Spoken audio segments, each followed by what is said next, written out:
What is going on with Hbar? Does XLM and Stellar have some competition with cross-border payments? We're going to talk about a player that's late to the party. Speaking of XRP, what about some XRP flare lockup? We're talking 4 million.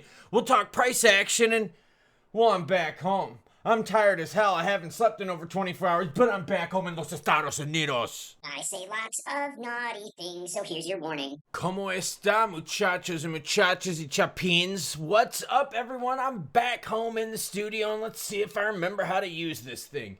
Yo, it has been a long travel day as my daughter and I went from Antigua City to Guatemala City to Miami, where holy shit, the TSA lines were frickin' not bad, but customs lines were frickin' horrible. And then back home. I didn't get to bed till after 5:30 a.m. this morning. That's right, I only slept 5 hours, but I'm back bringing you the news, and we're going to talk a lot like Stellar XLM competition with Western Union. Yeah, MoneyGram, you've got... No, I don't think you have shit for competition, MoneyGram. We're also going to talk big HBAR news, and of course, your comments. Why? Because you're the viewer matter most. That's why I'm back doing this for you, baby. Jeremy Touche says, great information. Answered my questions. Thanks, Klaus. You sir the man. That's right. Jeremy had a great question about, dude, can you do an Evernorth deep dive? And I was like, bro, consider it done. So I did one. Anything you want to know more information about, let me know down below. Maximus Decimus, love the doggy pics. I was back with my doggies last night. They were cuddling with me. In fact, Ray never left my side. Maximus this afternoon, Klaus and company. Don't make it into work. I'm sorry, didn't make it into work today. I'm playing catch up on your video after a late night of extra innings, and no, it wasn't a happy ending for all. Sometimes you play only all night to be let down. Let's go, Blue Jays. Trust me, as a White Sox fan, check out the hoodie I'm rocking. I know a lot about being let down. Bitcoin's being let down quite a bit here. Look at this. Bitcoin 111,604. ETH is 39.49. XRP at 260. While BNB is at 1,100. We're going to talk a bunch of crypto news like Altcoin season index, more like Bitcoin season index. We're at 29 out of 100, while volume is kind of mad today, 161 billion across the board. What about institution and minis? Yeah, there's inflows for both BTC and ETH, so it looks like the big money is feeling more confident to buy. So what's going on? Well, it's my doggies. Hey, buddy, how are you doing? It's money giant Western Union to launch USDTPT. Holy shit, we got to get some better names for this. Maybe we should call some of these stablecoins US Dong. Because United States bends people over. Fuck some. USDP stablecoin on Solana. There you go. Money giant Western Union picks Solana to fuel faster cross-border payments.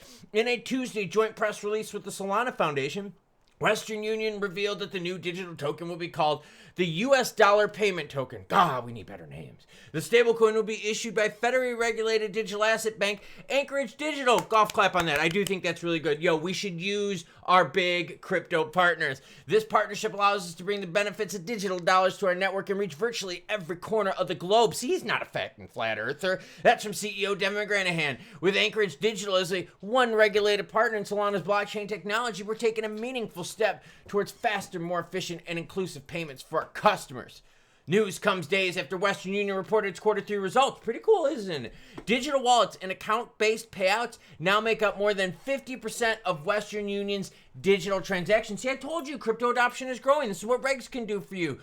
Trump's crypto pardons raise ethics and corruption concerns. Oh my gosh, I've seen it all. Okay, what about the Biden administration pardoning Fauci? You know, the Fauci-ouchie guy. Yo, wasn't that cringe, man? Looking back on that now, it was so cringe. Every freaking presidential administration pardons people.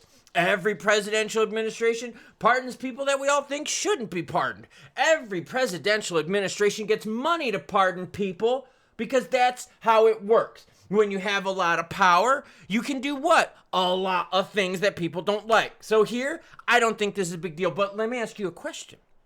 Do you think Trump and how big that he's gotten into crypto, right? Because we know Trump has been like big into crypto. Do you think with how big Trump has gotten into crypto that this has stalled our advancements with regs? Do you think he pissed the Dems off so much where he's like, you know, take this, y'all. And then like the Dems like, all right, cool. We're just going to slow down your fucking regs. Right? I mean, what if Trump wasn't into crypto as much? Do you think we would have regs by now? I mean, they were pissed with this World Liberty Financial. They were pissed with the Trump meme coin, the Melania meme coin. Right? All that kind of stuff. I want to hear from you. 4 million XRP are locked in Flare Core Vault. Golf clap. I love when players lock shit up with escrow sparks supply dynamics interest. XRP escrow lockup refers to the process where XRP tokens are deposited in a smart contract-like mechanisms on the XRP ledger. They say smart contract-like because they're not technically smart contracts. For future release, ensuring controlled distribution. In this case, Whale Alert reported the transfer of 4 million XRP valued at more than $10 million into an escrow directed to the Flare's core vault address. Nice, which already manages over 1.57 billion XRP. The Flare Core Vault serves as a dedicated address for Flare network operations, utilizing XRP collateral and decentralized finance applications and governance protocols. I love it. According to Flare's official documentation, this vault facilitates secure staking mechanisms to allow XRP holders to participate in network consensus without selling the assets. Again, I love it. Why? Staking. I think you should get something for parking your crypto somewhere. Yeah, we all take the risk of playing in the crypto market, but you might as well get some rewards for that, right, baby? So yes, juicy good news right here. This recent addition of 4 million XRP enhances its liquidity pool, potentially enabling more robust support for Flare's State Connector and FTSO Oracle systems. Love it. Now, what about HBAR fans? What's going on? Well, here's that HBAR ETF. I told people you got to be careful out here because remember, there are players in the market that have been day trading for years. Players in the market that are like, oh, okay, y'all crypto bros, gals, and blue-haired giraffes are going to be really, really excited about some ETFs. So if you're really excited about ETFs, we can watch you pump it while we dump it. Yeah, it's like a porno. And that's what you're seeing. So be very careful with all these new products coming out because that's what we saw in the beginning. It totally sent the price on up. People were chasing it. Don't FOMO. Remember what we learned in crypto. Don't FOMO, right? Don't do that because that's where you get caught up and that's where you get bent over, Rover. Instead, look at this. We've kind of leveled out a bit more in that $27 range. So for those of you that got caught a little bit on the tipperoni, well, you got some chance on this dipperoni. Now, HBAR native token is kind of looking the same. Here's the 1 week chart for HBAR. You can see it was next to nothing action-wise, just under that 17-cent mark. And then all of a sudden, homegirl started taking off north of 21 cents. We've pulled back since, and what I don't like about this is that we're under the 20-cent mark right now. I think that's something we're going to have to pay attention to because there was not much support in terms of time for this move. Now, in terms of volume, it was great for HBAR, right? But in terms of like the time that people had at that price that was high, again, people got caught chasing it. So what are we learning here, right? Crypto, whether it's ETFs or whether it's whatever the hell product it is, pumps and dumps are in the market. You got to have your buys very strategic and your sells very strategic. What do I like doing? I like having auto orders set.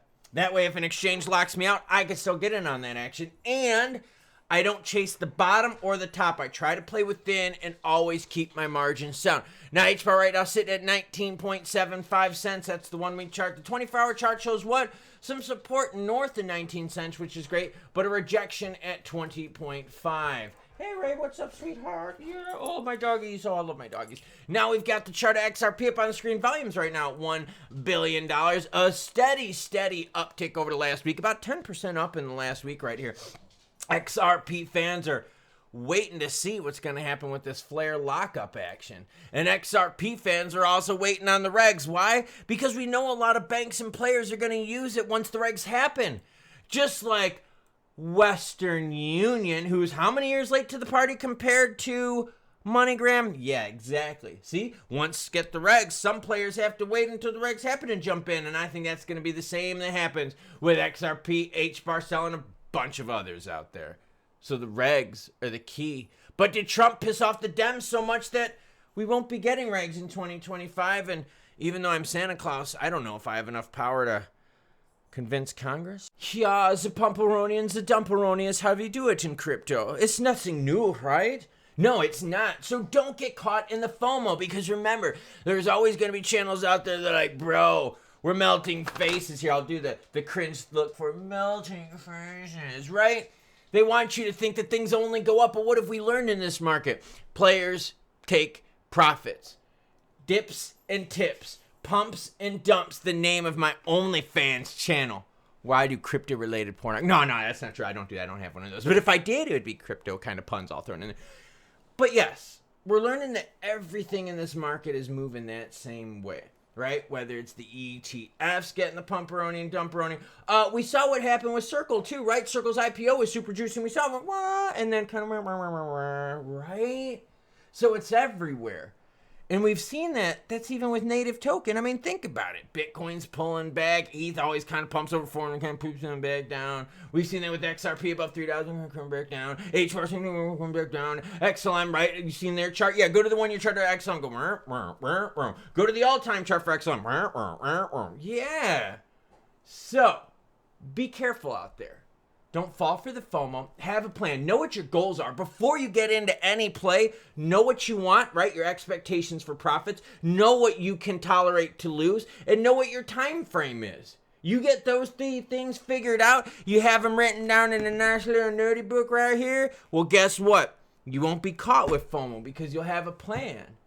And that's the problem I got with the majority of the crypto industry is they operate on FOMO. Bro, there's going to be a supply squeeze. Supply squeeze these nuts right here. Ooh, that was actually pretty graphic, but I'm going to leave it in there. It's the melting faces narrative, right? All that kind of stuff. Yes, crypto is going to do good. Yes, crypto is going to go up over time. That's my belief. Yes, crypto is going to get super juicy with regs. Yes, the ETFs, I believe, are going to be massively beneficial, but you got to be careful. Because remember, we believe, but there's a lot of people out there that are going to short the ever-living shit out of it. And with ETFs, what do you have to worry about? You got to worry about paper money. Paper money short stuff. Look at the silver market. Silver for how long has been screwed by paper minis? So be careful out there, muchachos, muchachas, and chapines. That's right, because baby's back in Los Estados Unidos. Means I didn't get in too much trouble and my passport's still good. Where should I go next? I know where I'm going next, but I'm not going to tell anyone. Why? Because, I like to travel and I like to have fun. And my second channel, I'm going to go deep dive into Guatemala. I'm going to tell you the best restaurants. I'm going to tell you some cool places. Oh, where do you want to find ladies in the night? Got you covered in Guatemala City. What's going on in Antigua? Yeah. How do you get there? Where do you stay? What do you do? What are the safe neighborhoods? Where are some of the hidden food places? Yeah, I got you back on that second channel. It's linked down below at the end of this video. So you know what you should do?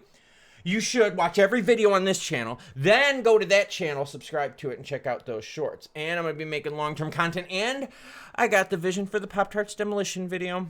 I'm going to do a home movie. Something like I used to do when I was a kid. You know what I'm talking about, boys and girls. You remember that when we had the old camcorders? Yeah. I'm going to throw something up old school style, put some smile on your faces. So choo-choo what? Well, the fucking sign behind me says it. If you can't see, I'm sorry. I'll say it for you. Choo-choo bitches.